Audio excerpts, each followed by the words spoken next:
bienvenidos a un nuevo capítulo de Así Somos. Ya es madrugada, día jueves, y arrancamos. Hoy día tú puedes comentar en las redes sociales con AS Iglesia en Crisis. Justamente por eso, porque vamos a hablar de una crisis muy justificada a mi entender, que está viviendo la Iglesia Católica a raíz de innumerables informes que hablan de abuso a menores, principalmente en la Iglesia Católica. Para eso estamos junto a Monty, por supuesto, y junto a Carlos Gutiérrez, que nos va a explicar absolutamente, Carlos, todo con respecto al tema legal. Esto se destapa principalmente, y nos vamos a ir a Alemania, Monty, por un informe que, si bien tiene 4 años, fue publicado la semana pasada, que habla sobre los abusos en la arquidiócesis entre 1945 y el año 2019. ¿Qué es lo que pasa? Se acusa de encubridor a quien en su momento, el Papa Emérito Benedicto XVI, ya que se habla de que él participó, no denunció, encubrió principalmente 4 casos en la época en que él justamente era arzobispo, entre los años 1977 y 1982. Así es, una situación terrible. Vamos a hablar de este caso junto a Carlos Gutiérrez. Como tú bien decías, este informe que salió la semana pasada con respecto a lo que ocurría en ese entonces en la arquidiócesis de Múnich y Freising, donde justamente Ratzinger era obispo en el año 80, en donde en este informe se dice que él habría negado haber estado presente en una de las reuniones en donde se discutía sobre un sacerdote que iba a ser trasladado justamente por abuso de menores. A raíz de que este informe sale a la luz y empieza toda esta polémica en donde estos investigadores dicen y pueden confirmar que efectivamente Ratzinger sí estuvo presente, es cuando el mismo Benedicto XVI tiene que salir a dar sus declaraciones, y él, en un comunicado de prensa que se publica después en Vaticano News, su secretario dice que no hubo mala intención, que efectivamente fue una declaración que se entendió mal debido a un error de edición del texto, pero ahora él sí reconoce que estuvo en el año 80, o sea, él se posiciona en esa reunión en Alemania en donde se discutía entonces el traslado de este sacerdote que había cometido ilícitos contra menores de edad. Entremos en este tema, Carlos, porque sabemos que la fe católica, ¿cierto?, ha sido bien mermada producto de todos estos escándalos. La Iglesia Católica ya está en una profunda crisis hace bastantes años. ¿Y cuál es tu primera impresión con respecto a este caso? O sea, vemos nuevamente que hay pruebas, hay informes, primero lo niegan y después, a raíz de las presiones sociales y de los mismos antecedentes, tienen que salir a acatar la verdad, no queda otra. Sí, yo creo que el primero que todo es la conversación que vamos a tener hoy, especialmente para todos los que nos están viendo en su casa, es con mucha altura de mira y lo vamos a conversar desde un punto de vista muy profesional, pero no vamos a ocultar nada. Eso sí, se los advierto. Lamentablemente, cuando hay temas de fe, obviamente siempre existen estas rencillas o empiezan a decir, no, están mintiendo, no sé qué. Aquí todo lo que vamos a conversar hoy es con evidencia. Eso, aquí nadie va a mentir, pero hay que decir la verdad. Ya basta, hay que sacarnos la venda de los ojos y basta. Ellos son humanos igual que todos nosotros, y evidentemente lo que acabas de comentar tú, Monty, me llama profundamente la atención. En el año 80 niega la participación, ahora que es papa logra la elección, porque no olvidemos que los papas los eligen otros cardenales, es decir, se eligen entre ellos. Claro, no es una votación entre los católicos, sino que se votan entre ellos. Y ahora justo me acordé, y es un error de el famoso error de tipeo, de interpretación, que obviamente es ridículo, nadie entiende, y el único, los afectados acá son las víctimas, que en este caso son niños. Entonces, yo no acepto ni entiendo por qué hay un líder de una iglesia, cualquiera que ésta sea, que es líder y que avaló o que avala el abuso contra menores, seas quien sea. Son abusos de niños, a los niños no se les debe tocar nunca. Ojo, solo para que seamos bien claros, el Papa Emérito Benedicto XVI, él no ha hablado absolutamente nada. Es su secretario, e incluso en este comunicado donde dicen sí, hay un error de tipeo, el Papa Benedicto XVI Papa Emérito está muy triste con este error, está muy angustiado, muy avergonzado, qué sé yo. Él dice, el Papa no va a hablar hasta que lea las 2000 páginas del informe. 2000 páginas. Y es más, en parte del comunicado el secretario dice, ustedes, con otras palabras, no estoy diciendo textual, dice, ustedes comprenderán que por su edad y por su salud, eso va a llevar bastante tiempo. Pobrecito. Entonces acá hay otro tema, donde empiezan justamente a alargar este proceso de la justicia. ¿Por qué es tan importante? Para que a la gente le quede claro justamente esta reunión del año 80, que es una reunión que básicamente se juntaron distintas personalidades de la iglesia de Múnich justamente en esa época, para decidir si aceptaban o no el traslado de un cura pederasta, que tenía antecedentes, que estaba siendo expulsado de otro lado para hacer esta típica como castigo de te saco de un lugar y te voy a poner en otro. Estamos hablando del señor, si me ayudan con el nombre, Peter Hüllermann, muchas gracias. En ese lugar, en esa reunión, según lo que cuenta el punteo, ahí estamos viendo al personaje en cuestión, en esa reunión, Carlos, según todos la minuta de la reunión, se acepta ese traslado. Y esa minuta está firmada por todos los presentes. Entre ellos, justamente, quien en ese momento era el arzobispo, que figuró entre el año 77 y el 82, el Papa Emérito Benedicto XVI. En el comunicado, el secretario dice, ojo, nosotros ahora reconocemos que estuvo en esa reunión, pero en esa reunión no se decidió el traslado. O sea, nuevamente están reconociendo un error, pero están diciendo, no estamos de acuerdo con este informe porque no se decidió el traslado en ese informe. ¿Podemos explicarle a la gente un poco cuáles son los castigos que reciben los sacerdotes, los curas, cuando cometen actos ilícitos que no son juzgados además por la justicia civil? Sí, a ver, las mentiras... Y siguen con mentiras y siguen con mentiras. Ese es el gran problema y eso es lo que molesta. Una mentira para tapar otra mentira. Exactamente, y nos molesta a todos que nos tratan como que viviéramos en el siglo XVI y que nadie entendiera nada. Estamos en el siglo XXI, las redes sociales, hay medios de comunicación, hay evidencia, la gente, todos entendemos. Entonces ya basta, y este mensaje es para la Iglesia Católica, basta de tratarnos como que fuéramos imbéciles. Nosotros sabemos perfectamente lo que está pasando. Y la gente, ¿cómo funciona legalmente o cómo se investiga esto? El Vaticano tiene una ley paralela a la legislación de cada uno de los países y ellos, cuando hay este tipo de delitos, se supone, entre comillas, se supone que investigan al autor de este ilícito. Y pueden, las penas, entre comillas penas, porque son castigos internos, van entre sacarlo de ser cura y como ponerlo en un convento, no sé cómo se llamará, pero lo dejan aislado y se supone que no puede hacer misa. Ese es el castigo máximo y tiene que estar rezando el resto de sus días.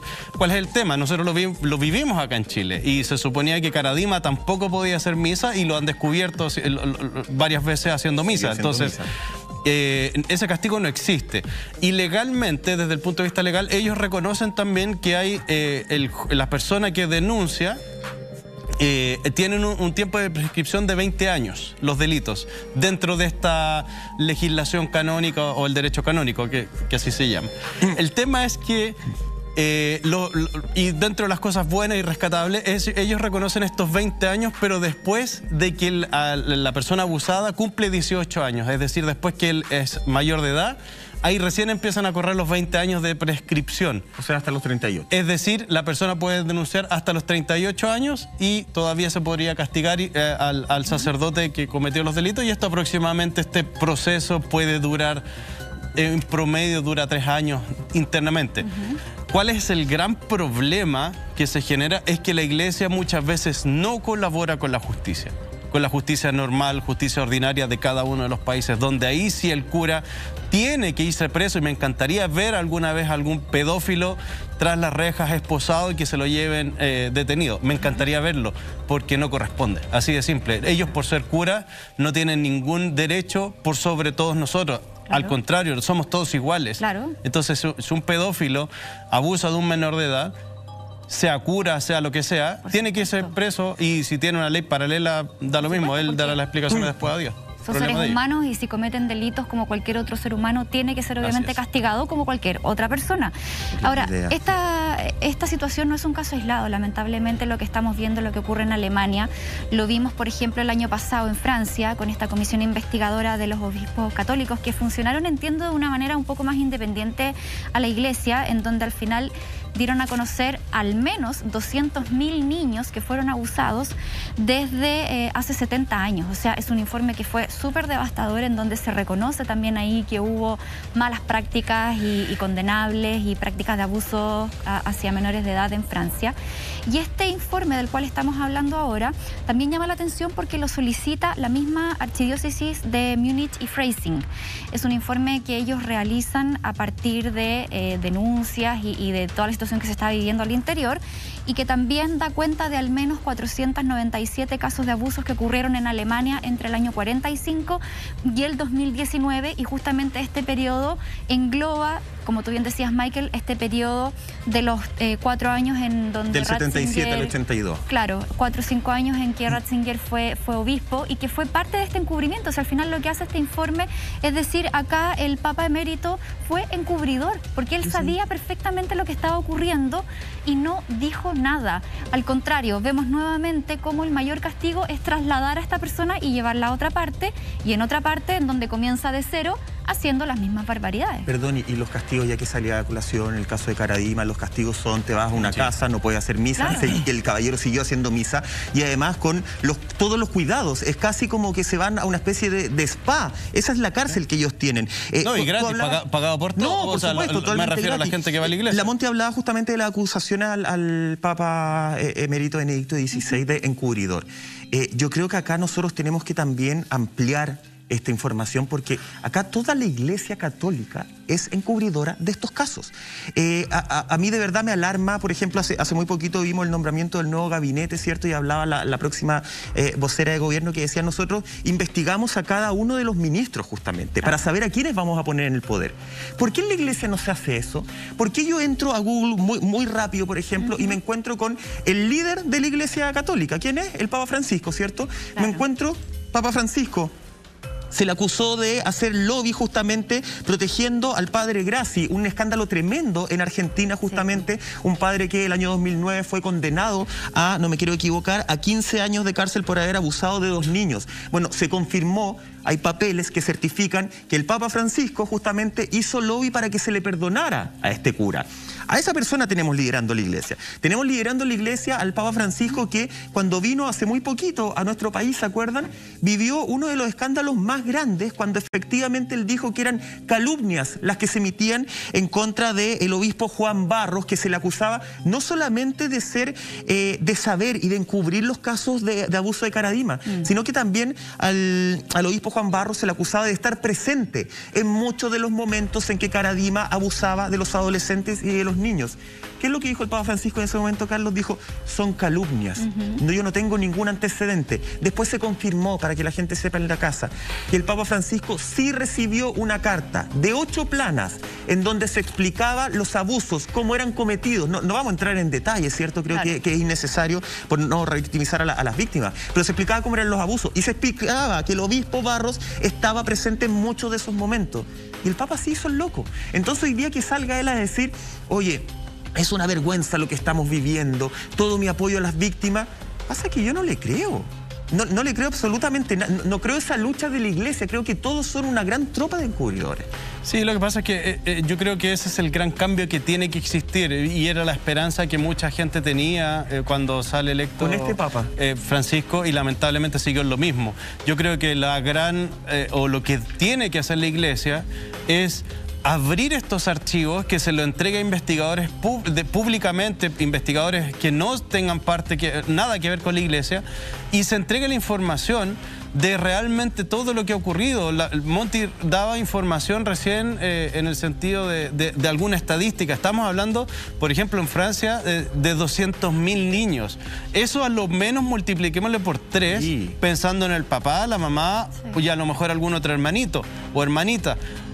Imagínense la cantidad de gente que la Iglesia Católica le ha destruido la vida. Porque es muy bonito y se entiende, obviamente, del tema religioso, etcétera. Pero ¿cuánta gente le destruye la vida? Y no hay nada. Nadie, ningún responsable, nadie les cree. No hay una compensación para esas familias que han sufrido, no hay justicia, no hay nada. Y son niños, le cambian la vida y le coartan la vida a un niño. ¿Qué clase de iglesia es esa? Claro. ¿Esa es la iglesia que queremos? Una iglesia la iglesia que va, la gente que es muy religiosa y que va todos los domingos, ¿esa es la iglesia que quiere? Sí, pues. Buen punto, porque acá lo que más duele es la hipocresía. O sea, ellos tienen un discurso de fe, son guías espirituales, son guías educacionales para muchos niños. Además que, claro, está el antecedente de que Benedicto XVI estaba batallando con casos de abusos sexuales hacia los menores.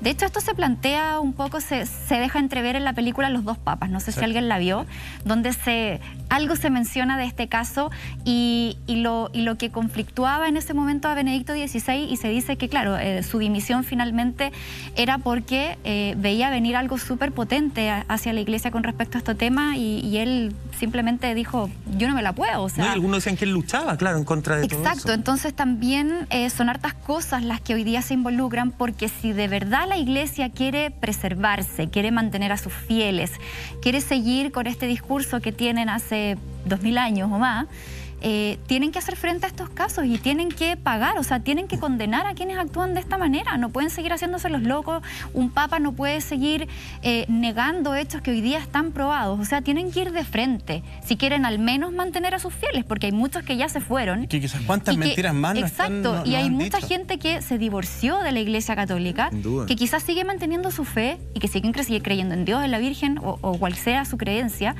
Pero la Iglesia Católica acá es la institución que se ha visto mermada en su imagen y en su credibilidad por el simple hecho de no hacer frente a los casos en donde ellos mismos se han visto involucrados, que son horrendos, que tienen que ver con pederastia y que hoy día pretenden mirar para el lado.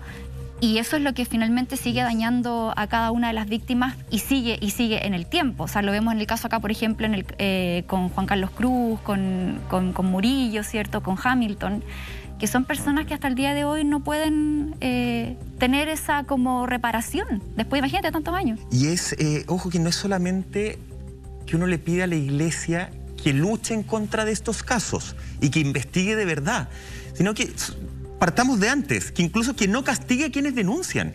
Porque hoy día estamos con una Iglesia que justamente persigue a las víctimas. Sí, pues. Con una Iglesia que sale el Papa a decir, no, estas son calumnias en contra del pobre obispo. Estamos con una Iglesia que castiga a quien hay que apoyar, justamente. Entonces, partiendo desde ahí está absolutamente todo malo. Tú decías, Carlos, que es importante transparentar las situaciones. Transparentar de alguna forma, no sé si van a dejar que entre un ente externo, pero sí dar a conocer las cosas, las nuevas leyes, porque yo estaba buscando en internet y me encontré que el 8 de diciembre, algo que fue bien poco mencionado, el 8 de diciembre del 2021, el Vaticano reformuló sus leyes para castigar abusos contra menores y adultos. Esta es una información que empezó a circular en junio del 2021, pero ya el 8 de diciembre, hace muy poquito, entró en norma. Es una firma básicamente que hace el Papa Francisco en un trabajo que ya lleva varios años, que de hecho estuvo involucrado el Papa emérito Benedicto XVI también en esta investigación para cambiar ciertas normas. Y de hecho ellos hablan que se ha reformulado el libro 6 del Código de Derecho Canónico sobre las sanciones penales en la Iglesia Católica y ha establecido que los abusos a menores son delitos contra la dignidad de las personas, informó el Vaticano, y que entraba a regir el 8 de diciembre. Yo leo eso y yo digo, wow, acá hay una señal potente. Acá quieren hacer un cambio, acá quieren efectivamente ponerse al lado de las víctimas. Pero cuando me pongo a investigar, a tratar de encontrar cuál es el castigo, en qué cambió tanto esto, me quedo solamente con esto, con un titular. Porque no hay información de cuál es el castigo. O sea, yo hoy día puedo creer básicamente que la Iglesia está haciendo un lavado de imagen al hacer esto, ¿cierto? 8 de diciembre empezó a funcionar una nueva ley, pero ojo, ustedes no van a saber cuáles son los nuevos castigos. Eso es necesario, a eso con la transparencia que tú hablabas, ¿no? Exacto. No, y es bueno, y vamos a reconocer y felicitar a la Iglesia Católica debido a que el 8 de diciembre del año 2021 recién se dieron cuenta que abusar de un menor de edad o de un adulto es contra la dignidad de la persona. Así que bien la Iglesia Católica, felicitaciones. Pero ni siquiera sabemos si es solo el título. Es ridículo, es una estupidez lo que estamos viendo y no estamos viendo nada. Entonces acá está el llamado. A ver, la Iglesia Católica, llegamos un poquito de historia. La Iglesia Católica estaba y nace y está junto a los reyes básicamente, y era el poder divino, y ahí empieza a tener este poder el cura y un poder político y un poder religioso. Entonces, si no me haces caso, te vas al infierno, porque yo soy el representante de Dios en el terreno, claro, y en el territorio. Soy un Dios terrenal en el fondo. Exacto, y así fue avanzando desde Europa, llegó a América en en la época de los conquistadores, y así se mantuvo mucho tiempo, especialmente acá en Latinoamérica. Pero nos tenemos que dar cuenta que todos los países somos países laicos, que somos libres de pensar, y a la Iglesia de un día para otro se le quitó todo el poder. Me refiero a este poder político que tenía. Entonces ya se tiene que dar cuenta que ya son espirituales, son guías, que está muy bien, pero así como están ellos, hay muchas iglesias más que quieren el bien para la comunidad, y lo que hacen no corresponde. Vamos a seguir hablando de esto, vamos a seguir también analizando este informe que se dio a conocer la semana pasada, qué dijeron los abogados que elaboraron este documento. Lo conocemos a la vuelta de esta pequeña pausa comercial.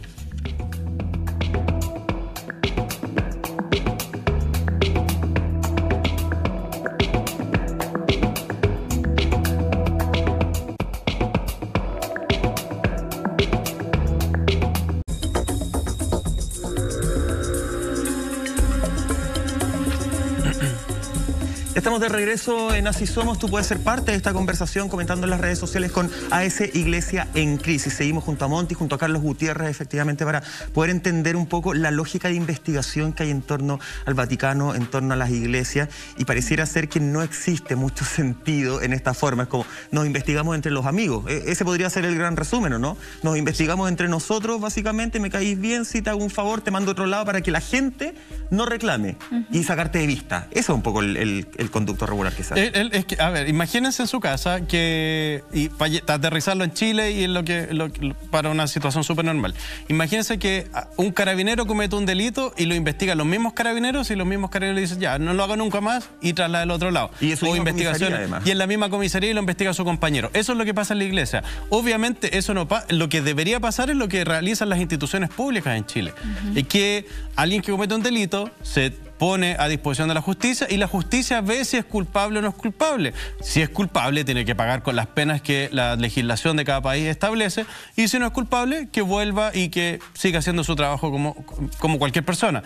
Esa es la transparencia que nosotros pedimos, porque hay mucha gente que sigue el culto religioso, y eso hay que respetarlo.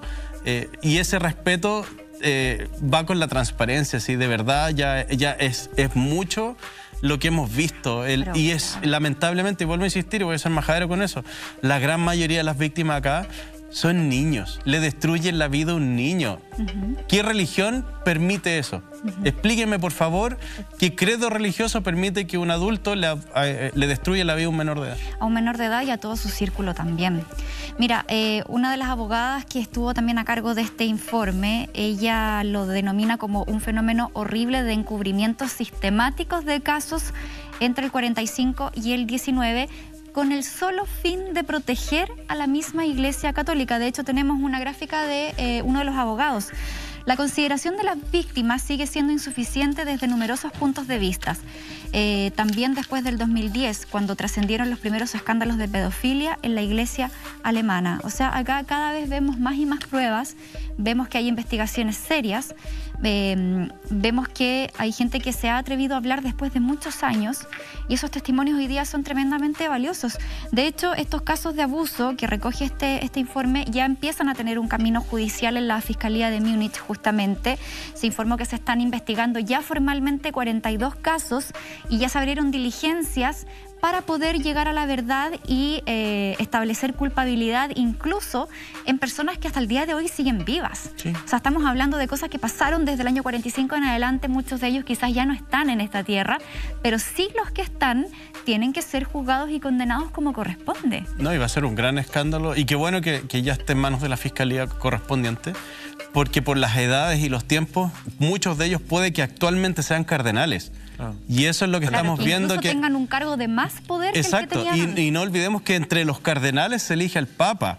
Entonces es gente de un nivel dentro de la Iglesia, un rango el más alto que existe, y sería un gran hito ver que estas personas abusadores paguen con penas de cárcel, Carlos, porque es lo que corresponde. Pero ¿qué se hace cuando la explicación desde Secretaría del Papa Emérito termina diciendo, bueno, es un informe de 2000 páginas y el Papa Emérito XVI va a hablar una vez que termine esas 2000 páginas, y tenemos que entender que por su salud, ¿cierto?, por su edad, se va a demorar bastante?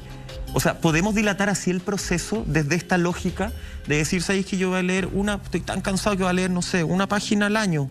entonces así lo dilato y Ya nunca hay hace justicia, nunca hay verdad y por ende nunca hay reparación para las víctimas. ¿Qué es lo que se está pidiendo? Tener reparación para las víctimas. Sí, ese es un viejo truco legal que les usa en muchos tiempos, o muchos lugares, seguramente se van a acordar de inmediato de un caballero que era un dictador acá en Chile, un señor, un general, que pasó exactamente lo mismo. No, soy senil, no soy senil, y se falleció y no pagó absolutamente un día de cárcel por todos los delitos que él cometió. Entonces, eso es una triquiñuela legal, obviamente, pero lo que a lo mejor no va a pasar nada, pero sí lo que queremos es que con este programa y con todas las denuncias que hay, que esto sea transparente y que cambie de una vez por todas. A lo mejor lo que pasó hacia atrás ya es irreparable, pero no queremos que a contar de hoy día, no queremos que más niños sean abusados. Y que no sigamos escuchando la excusa del no sabía, porque es una frase que se ha repetido a través de los años y es impresentable. Tenemos más casos, porque como ya lo decíamos, estos abusos hacia menores de edad, ¿cierto? No solamente se han dado en Alemania, en Francia, en distintas partes, sino también en nuestro país. Y nos vamos a la noticia de que recientemente renunció el sacerdote salesiano Bernardo Bastres como obispo de Punta Arenas. Él dice que es por un motivo tremendamente personal, ¿cierto? Un motivo profundo que lo llevó a su dimisión. Pero acá también se abren varias dudas, Michael, porque en diciembre justamente fue cuando el Vaticano acepta esta renuncia. Y fuentes laicas aseguran que el Papa Francisco tenía antecedentes de cosas que estaban pasando alrededor de esta denuncia y de hecho él mismo le dice pronto se van a ir o van a ser dados de baja 2 obispos chilenos. Sí. Entonces acá entramos en otro entramado que tiene que ver con efectivamente si esta renuncia fue por estos motivos profundamente personales que no da a conocer el recientemente renunciado, ¿cierto?, obispo Bernardo Bastres, o hubo otros motivos detrás. Mira, de hecho, Interferencia hace un reportaje de todo esto y ellos se comunican, ¿cierto? Hablan con fuentes cercanas al Vaticano, así es como definen estas fuentes que, por supuesto, por el tema de confidencialidad no pueden dar ningún tipo de nombre.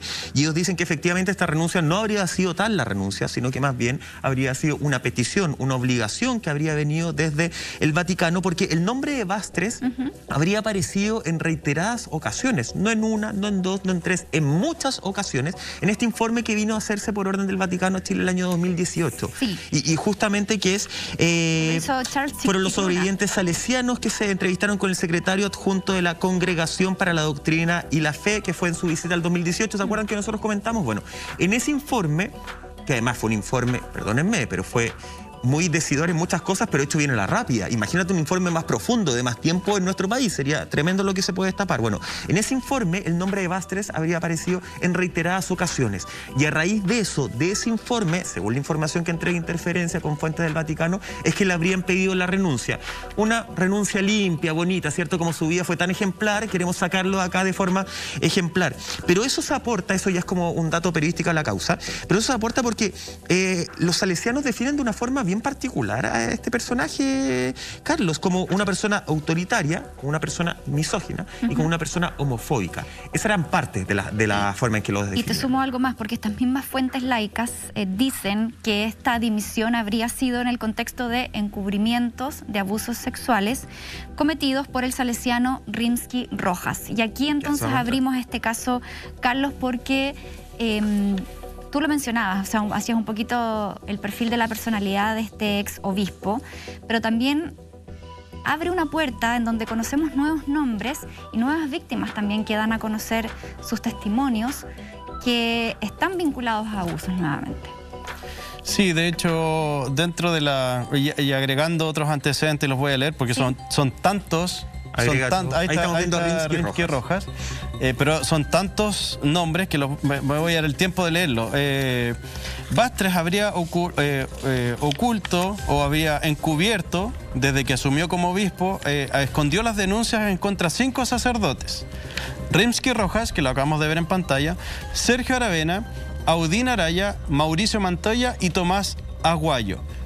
Esos son los nombres de que obispo o ex obispo ya en Punta Arenas había encubierto también. Esa es la gravedad de las cosas. Entonces no es tanto una denuncia o una renuncia tan limpia, sino que es porque esta persona había o encubrió a estas denuncias de abuso sexual. ¿Y por qué hablamos de Rimsky-Rojas? ¿Y por qué es tan importante este nombre y destaca por sobre otros? Porque hasta el día de hoy se encuentra desaparecido en la ciudad de Punta Arenas Ricardo Arex. Ahí está Arex. Ricardo Arex era un joven de 17 años, es un joven de 17 años que desaparece en octubre, y ahí lo estamos viendo en pantalla. Y este muchacho, como cualquier joven de 17 años, desapareció, estaba disfrutando un fin de semana y misteriosamente desaparece. Hasta el día de hoy no es encontrado. Hasta el día de hoy su madre clama por justicia. Su padre también, de hecho su padre lo trataron de imputar con pruebas falsas. Afortunadamente eso no avanzó y nos estamos dando cuenta de este caso a lo mejor no es tan bullado en Santiago porque es bastante lejos, estamos hablando de la región de Magallanes, pero este caso es el caso emblemático de la desaparición, y que el principal sospechoso es este cura Rimsky-Rojas, que está relacionado directamente con abusos sexuales hacia menores. Vamos a hablar de este caso, pero creo que revisemos un titular justamente que fue de octubre del año 2021, cuando se cumplieron 20 años de la desaparición de este joven. El titular dice así: a 20 años de la desaparición de Ricardo Arex, su madre, abro comillas, le prometí que vamos a encontrarlo, justamente. Este titular es importante porque refleja la desesperación que ya nos hablaba Carlos, de una familia que desde el 19 de octubre del año 2001 vieron como su hijo de en ese entonces 17 años desapareció sin dejar ningún tipo de rastro. Pero además desapareció en un contexto en el cual se vincula a este sacerdote, que ojo, este no es el único caso. El sacerdote Rimsky-Rojas se suicidó tras ser acusado de una decena de abusos justamente contra menores. De hecho se hablaba, y tú nos vas a explicar bien este caso, de todo lo que pasó paso a paso, porque además es un caso que tú estuviste muy encima en su momento, que lo trabajaste, que te llena. Pero es un sacerdote, para que la gente entienda, que era reconocido porque los fines de semana salía en la noche, en su auto, qué sé yo, a buscar a jóvenes salesianos que estaban después del carrete con un poco de alcohol, y él, mira qué humanitario, mira qué buena onda, los agarraba y los llevaba a su casa. Esa era parte de las acciones que hacía este personaje. Entonces, lo pongo como contexto para que la gente en la casa entienda de qué tipo de ser humano estamos hablando. Nos vamos a enfocar en un caso, pero una persona que estuvo denunciada una decena de abusos y terminó quitándose la vida. ¿Podemos llegar, Carlos, a ese...? ¿Perdón? Sí, es que eso te iba a decir, que revisemos el caso de Ricardo, cómo fue la desaparición hace ya más de 20 años, ese 19 de octubre del 2001, en donde él se encontraba en una fiesta con unos amigos, celebrando como cualquier adolescente, estaba a punto de egresar de cuarto medio. Él era hijo único, sus padres lo describen como un chico súper consciente, que siempre avisaba dónde iba a estar, a qué hora iba a llegar, y los antecedentes que se manejan es que él estaba justamente con sus compañeros en una fiesta, él deja la fiesta para ir a comprar algo de comida a un servicentro. Las cámaras captan el momento en donde llega Ricardo, y este antecedente hay que tenerlo muy presente. Recuerden esto porque va a ser pieza clave después de la historia, cómo va a continuar. Las cámaras prueban que estuvo ahí efectivamente Ricardo, y las teorías que salen ahora con respecto a su desaparición tiene que ver con esta red de protección hacia la Iglesia Católica, en donde Rimsky-Rojas, además de ser sacerdote y tener harto poder, ¿cierto?, en el tema religioso en Magallanes, era director del Liceo San José, donde estudiaba Ricardo. Y una de las cosas que se dice también es que Rimsky se le habría insinuado a Ricardo en alguna ocasión, y eso había provocado también un quiebre en esa relación, y que efectivamente Ricardo estuviera un poco más alerta con todas las cosas que estaban ocurriendo.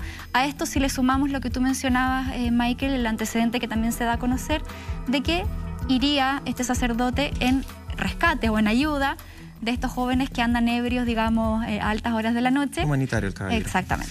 Partamos de ese servicentro, porque ahí empiezan las pistas claves, ¿o no, Carlos? Sí, a ver, este Rimsky-Rojas ya tenía antecedentes de abusos sexuales contra menores, y la Iglesia, para castigarlo por tener estos antecedentes de abusos sexuales, lo pone de director del Colegio Salesiano de la de la región de Magallanes, que es en el Colegio San José.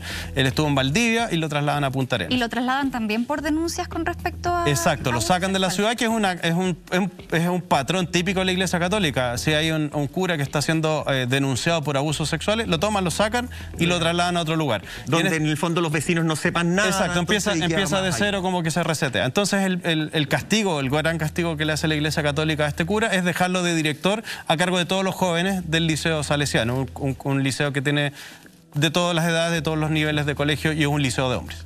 Así que bien la Iglesia Católica y felicitaciones. Entonces, después que él queda a cargo de este liceo, ahí se comienza toda esta parte, tal como tú decías, Mike. Una de las características, y eso está establecido en la investigación, que este cura tan benévolo salía a buscar jóvenes de esas edades, todos justos menores de edad, y los llevaba y los tenía en su casa, en la casa del arzobispado, que queda detrás de la iglesia de la catedral en Magallanes, en Punta Arenas. Entonces, Ricardo va a este servicentro, hay testigos, bomberos que establecen eso, está establecido en la investigación. Tenemos registro audiovisual de las cámaras. Estaba el registro audiovisual de las cámaras, y de hecho se habla de un furgón policial que llega a ese servicentro y misteriosamente desaparecen todos esos registros. La única prueba que posicionaba a Ricardo ese día ahí no existe. No existe. Y la persona, el funcionario policial que llegó a esa investigación, a empezar esa investigación, y que al parecer habría sido la persona que sustrae estas cámaras de video, eso no se sabe, así que no puedo, pero es una sospecha, fallece 2 años después de cáncer, un cáncer fulminante.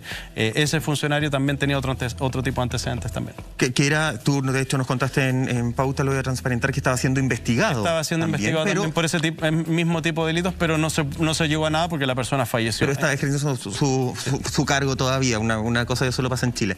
A ver, este joven entonces llega a ese servicentro como cualquier joven después de un carrete, ¿cierto? A tomarse algo, a comerse un completo, qué sé yo, a bajonear en buen chileno. Muchas gracias, jefe. Ahí se habría encontrado, según las investigaciones, y eso es lo que habría graficado las cámaras, que ahí se habría encontrado con Rimsky Rojas. Eso es lo que dicen los testigos y lo que decían las cámaras. Y ese fue el último que trabajaban ahí en el bombero del servicentro. Y esos fueron los últimos antecedentes que hay, donde se sabe que podría haber estado Ricardo y con quién se habría ido. Después de eso, hay varias hipótesis. Algunos dicen que... Carlos, pero espérame, ¿qué pasó con la investigación de este policía, de este carabinero que va y saca y pide, ¿cierto?, bajo lógica, y dice, hoy estoy en una investigación, pásenme las cámaras? Le pasan las cámaras. ¿No se hizo una investigación con respecto a esa persona en los 2 años antes de fallecer? No hay nada respecto a eso. ¿A nadie le importaron las cámaras? A ver, esto es con el sistema antiguo, el sistema de... No con la fiscalía, con el tribunal. Claro, porque ahora sabemos que fiscalía es quien solicita ese tipo de pruebas, pero antes con el sistema antiguo, Carabineros podía tener esa facultad de pedir pruebas. Estamos hablando del año 2001, en una ciudad, en la región de Magallanes, en Punta Arenas, entonces se trabajaba con el juzgado del crimen en esa época. Entonces, sí, actualmente la investigación sigue abierta, está a cargo de una magistrado, ella es miembro de la Corte de Apelaciones de Magallanes y ella está llevando la investigación nuevamente, entonces se ha reactivado. Durante este proceso fue muy parecido al caso Matute. Matute fue bastante después, pero fue muy parecido en el sentido de que cambiaban jueces, lo tomaba otro y venía otra persona, un ministro en visita, pero finalmente no había mucho avance.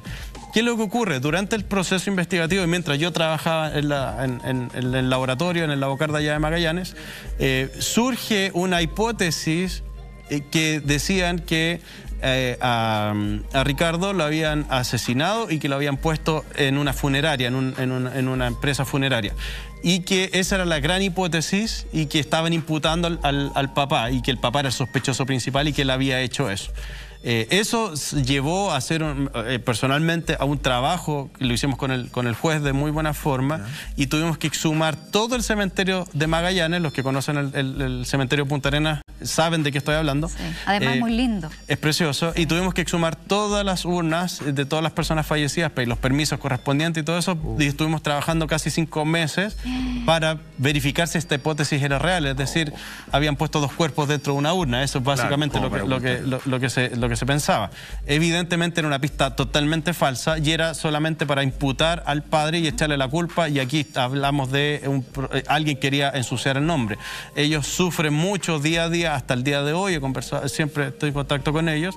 Imagínense, han pasado más de 21 años y todavía no saben absolutamente nada de su hijo. Esa teoría que se investigó justamente apuntaba al papá, y entiendo que a un socio, ¿o no? Sí. Como que lo habría hecho con un socio del papá, esto de llevar a la funeraria a su hijo, asesinarlo y meterle un ataúd mezclado con otra persona. O sea, si tú piensas, la teoría es totalmente ridícula, porque ¿qué ganas tú con matar a tu hijo?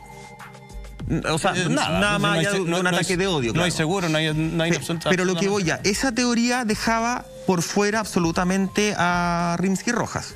Exactamente, esa era la idea. En el fondo lo terminaba, era un pobre cierto cura, no sé qué era en ese momento. Lo terminaba exculpando. Claro, lo terminaba exculpando. A Rimsky-Rojas se le llamó como testigo en algún momento.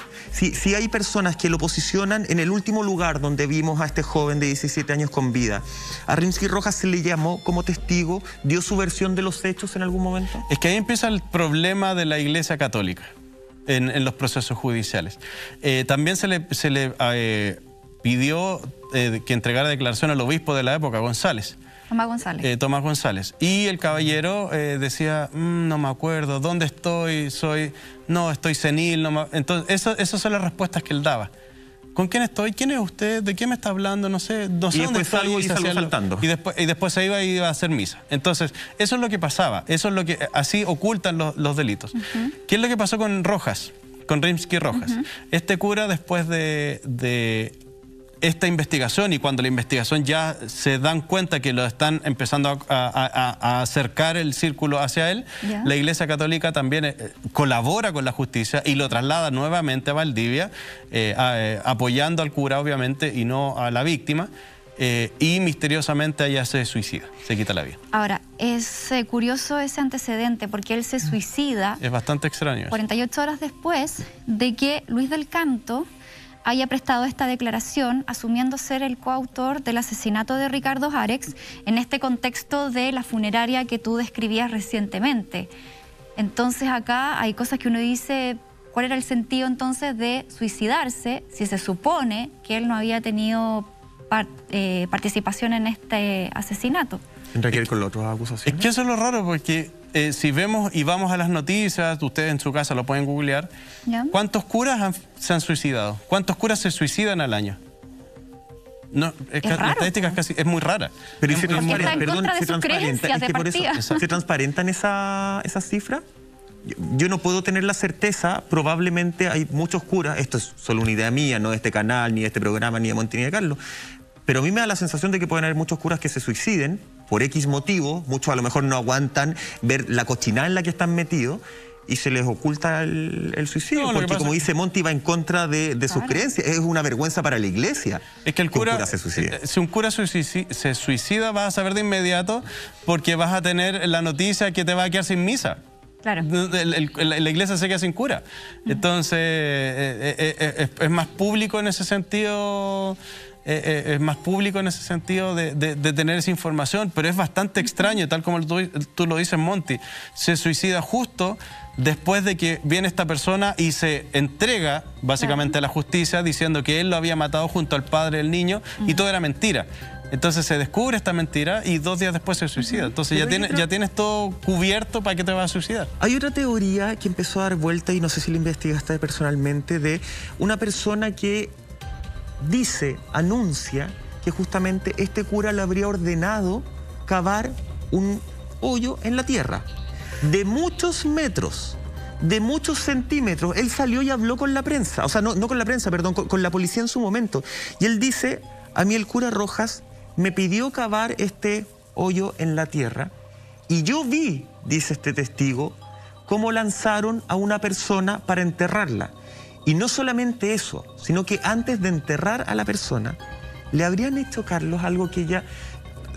A ver, matar a una persona de verdad no tiene lógica, por lo menos que yo pueda entender.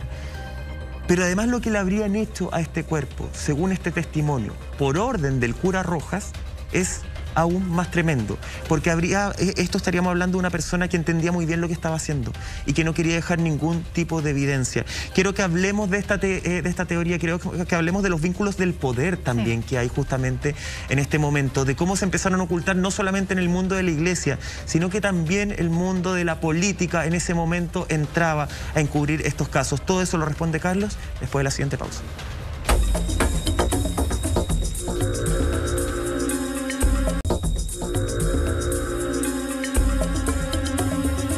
Ya estamos de regreso en Así Somos, revisando este caso del joven, en ese entonces 17 años, Ricardo Arex. Han pasado 20 años y un poquito más, donde la familia sigue desesperadamente una búsqueda de saber qué es lo que pasó con su hijo de, en ese momento, 17 años.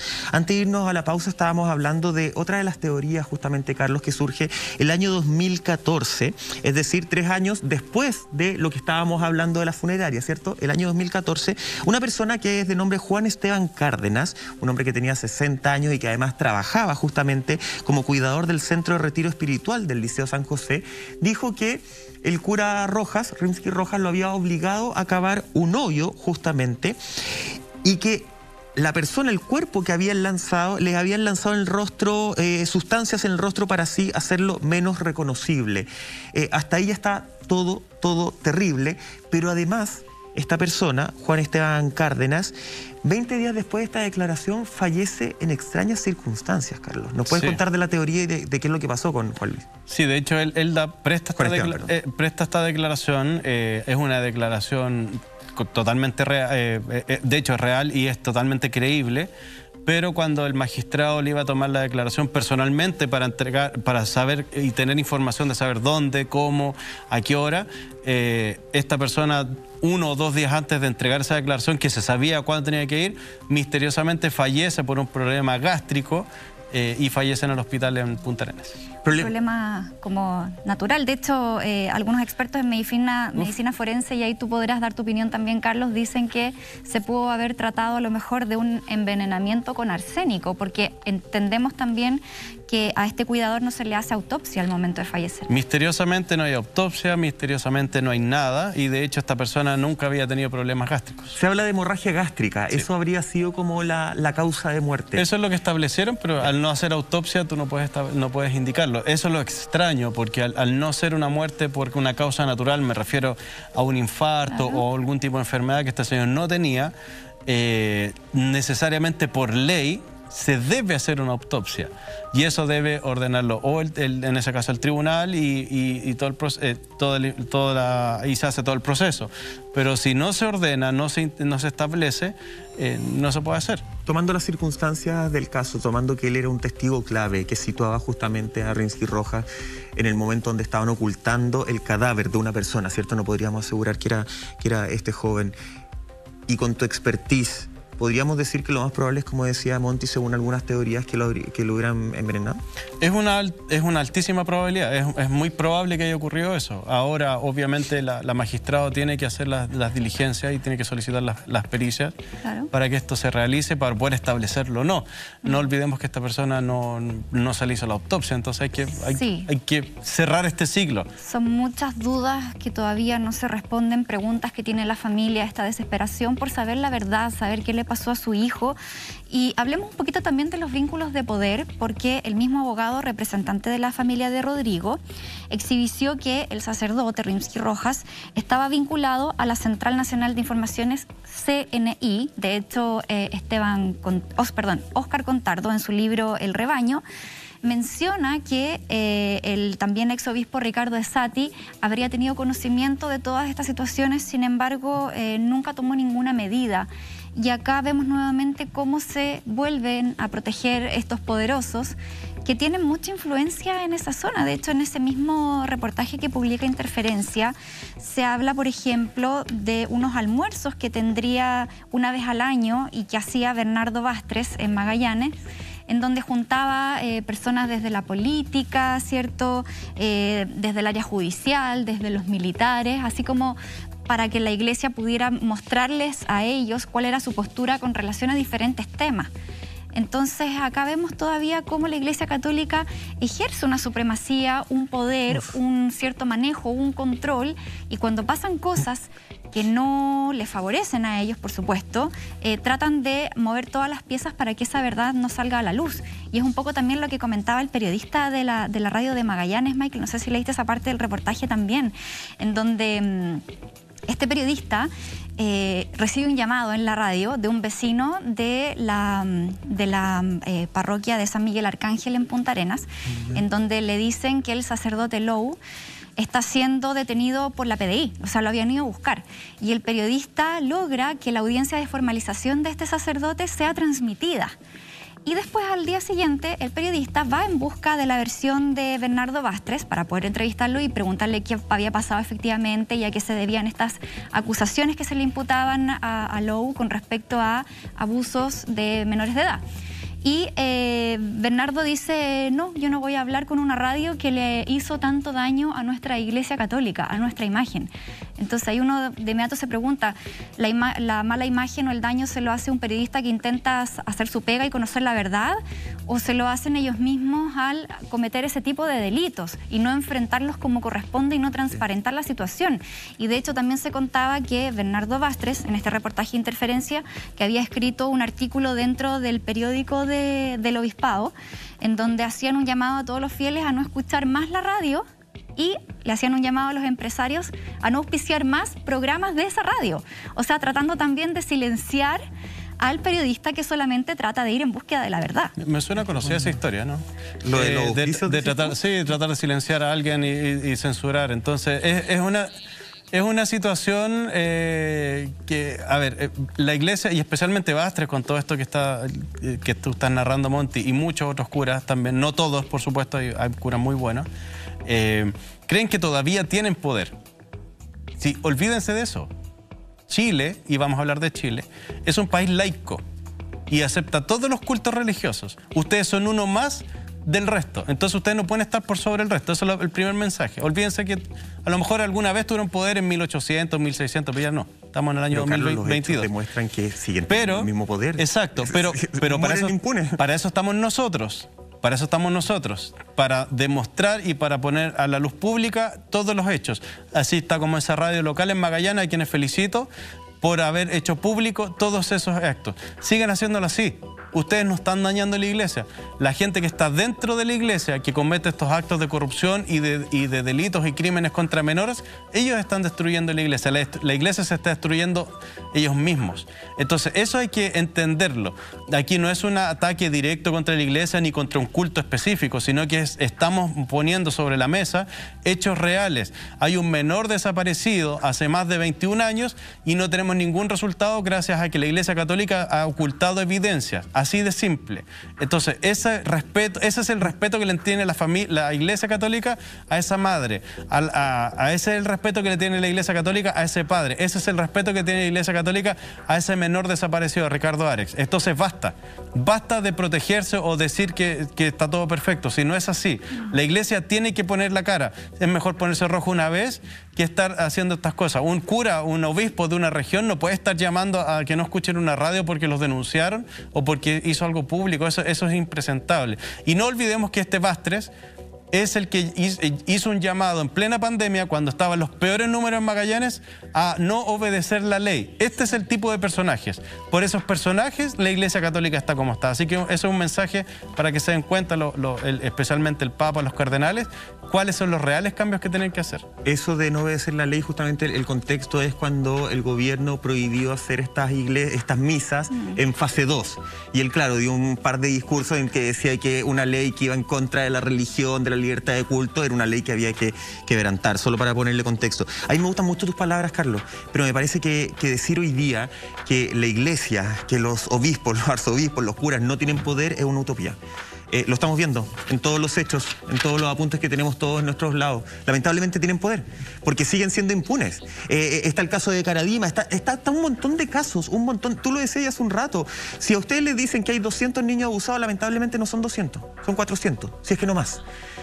Y eso lo dice Carlos hoy día y lo dicen los informes de cuando se hizo el estudio en las iglesias de Francia, lo dice el estudio de Alemania, lo dice probablemente el estudio que se hizo acá en Chile en 2018. Entonces, yo comparto tus palabras y me encantaría que fueran verdad, pero hoy día yo siento que la relación que tiene la iglesia con las élites de poder de nuestro país, políticas, sin mencionar a ningún político en particular, pero es cosa que ustedes se den una vuelta por cómo votan los políticos, ¿cierto? Y ciertas discusiones que dan, sobre todo bien planteadas en el Senado, les da todo el poder. Hoy día cuando vemos que hay un joven que hace 20 años y un poquito más de tiempo sigue desaparecido, lamentablemente uno dice, sí, creer que no tienen poder es una utopía. Claro. Tal vez ciertos, el tema de la fe, no de la fe, el tema de las personas que siguen a la iglesia, eso sí, ha ido bajando en Alemania, en Francia, en España, en Chile, en el mundo. Pero el poder político y económico yo creo que sigue tal cual como hace 10, 15 o 20 años, lamentablemente. Lo que pasa es que ellos son muy buenos conocedores de las leyes. De hecho, si nos vamos al caso de Bernardo Bastres, él es un especialista en derecho canónico. Y yo creo que en el mundo en general, las altas esferas, las cúpulas de la Iglesia Católica, saben perfectamente cómo manejarse ante este tipo de escándalos, ante este tipo de situaciones que han hecho tanto daño. Porque ellos dicen, no sabía, lo desconocía, nunca me enteré. ¿O no será que a lo mejor el cura que vas a denunciar va a hablar y capaz que echa el agua a los que están más arriba y que tienen negocio? Porque eso les da todo el poder. Lo que pasa es que hay... Claro, y ahí se protegen entre ellos, pero algo debe estar pasando. ¿Cómo un obispo va a proteger a un cura que es pedófilo? Si eso es lo que nadie entiende. Hay un pacto de silencio en donde todos acuerdan protegerse, porque yo creo que ellos apelan a que si no hay pruebas, no hay caso. No se puede levantar una teoría que se pueda probar. Entonces, por eso que es tan importante los testimonios que están saliendo hoy día, porque si nos vamos a un contexto en los años 80, en los 90 o incluso ahora, cuando los niños son abusados, en donde ellos ponen toda su fe en esas figuras que representan poder, que representan quizás una espiritualidad, que representan una guía, ¿cierto? Un refugio. Ellos muchas veces abordan a los niños que son más vulnerables, los acogen, los reciben, los educan. Y esos niños también de pronto se ven como embaucados en estas situaciones, no saben a quién contárselas, porque a quienes pudieran contárselas también son parte de lo mismo. Entonces, por eso es importante que hoy día los testimonios salgan a la luz, si bien a lo mejor no hay pruebas, no hay videos, no hay fotos, no hay cosas que se puedan comprobar así como para ver y tocar. Sí, los testimonios son muy importantes para poder establecer responsabilidades. Y por eso es que, por ejemplo, en el caso de Chile, de Caradima, Juan Carlos Cruz habla recién hace 10 años. Sí, de hecho, el derecho canónico reconoce los testimonios de las víctimas como una evidencia. Exacto. Entonces, si las víctimas hablan, el problema es que la iglesia tiene que hacer su trabajo también. Vuelvo a insistir, Bastres puede ser... a las víctimas, po. Las víctimas las revictimizan y siempre le echan la culpa a la víctima. Por eso, si el pedófilo es el cura, y Bastres, si es experto en derecho canónico y no sé qué, lo felicito. Pero eso no le da derecho a utilizar esos conocimientos para proteger a delincuentes. ¿Sí?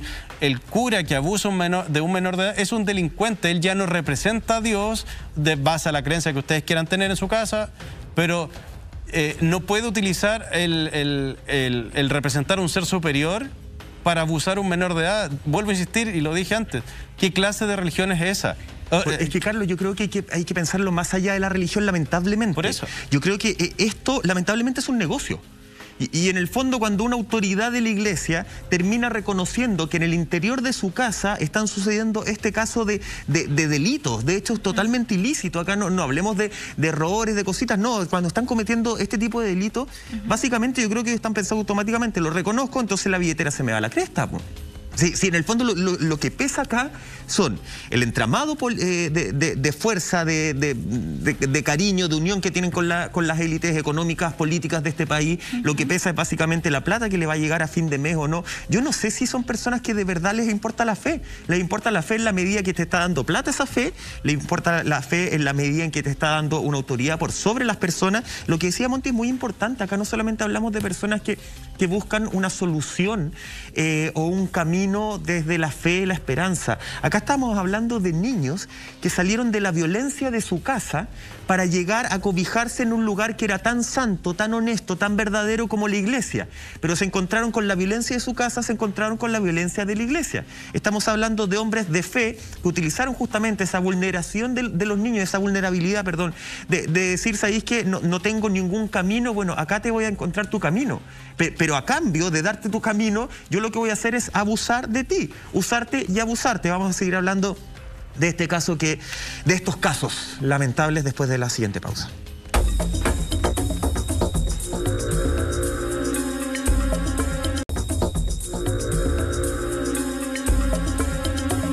Ya estamos de regreso junto a ustedes. Vamos a seguir hablando de los horribles casos de pederastia al interior de la Iglesia Católica. Antes de eso, atención con este consejo porque llegaron productos alemanes para tu hogar. Moderniza tu cocina con nuevos utensilios que harán más fáciles tus recetas dulces y también saladas. Encuéntralas a un precio muy especial en nuestra tienda .lared.cl. Como siempre, ahí a revisar nuestra tienda que siempre tiene muy buenos datos. Ahora sí me voy hasta la mesa con ustedes, chicos, para seguir hablando de la desaparición de Ricardo Arex, este adolescente que el 19 de octubre del 2001 se le pierde su rastro, no se sabe nada hasta el día de hoy, su familia lo busca incansablemente. Así es. Oye, nos queda una teoría justamente de todas las que hemos conversado, Carlos, y que tú también investigaste en su momento.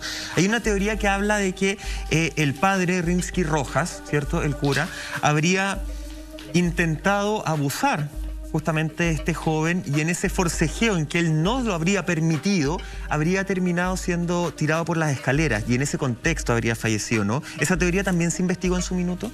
Sí, esa es una teoría que sigue todavía ahí en la palestra. Obviamente para probarla hay que hacer otro tipo de diligencia. Yo creo que ¿Cómo se podría probar?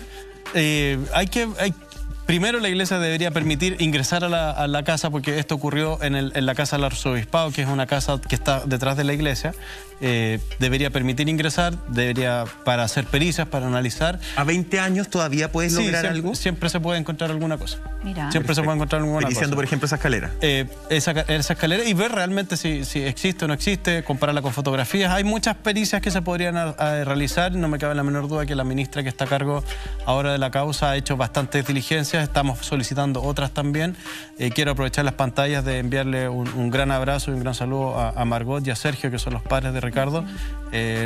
Sigan, no desfallezcan, no están solos, estamos apoyándolos y vamos a llegar a la verdad en algún minuto. Yo sé que lo vamos a lograr. Esperemos que así sea, Carlos, y en nombre también de muchas víctimas que están en la misma situación, que quizás sus casos simplemente se cerraron o no siguieron adelante y que quedaron con esta tremenda deuda. Yo creo que hoy la Iglesia Católica a nivel mundial debiera tener por obligación una unidad de reparación para víctimas, porque estamos hablando de mucha gente, quizás de cuántos años para atrás esto se viene dando.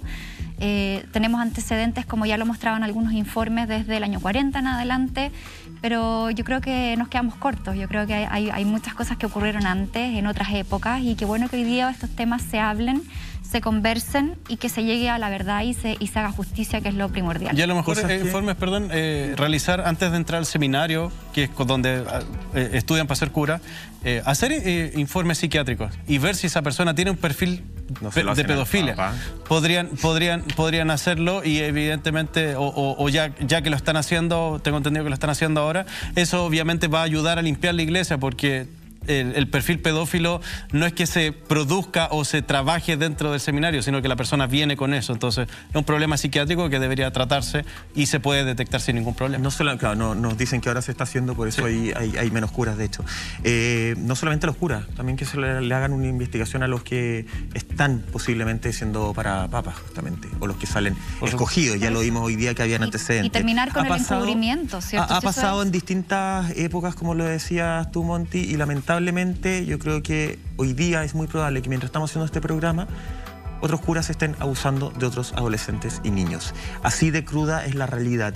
Por eso es que se exige que exista verdad, que exista una investigación, que exista una oficina, un lugar de reparación de todas estas víctimas y que no la Iglesia o el Vaticano los termine tratando como si ellos fueran los culpables. De esta forma estamos cerrando este capítulo de Así Somos. Carlos, muchas gracias por acompañarnos hoy día. Gracias, Carlos. Esperamos verte más seguido. Monty, nos reencontramos mañana. Sí. A eso a las 12:30 horas. Nos vemos. En otro capítulo de Así Somos. Descansen. Chao.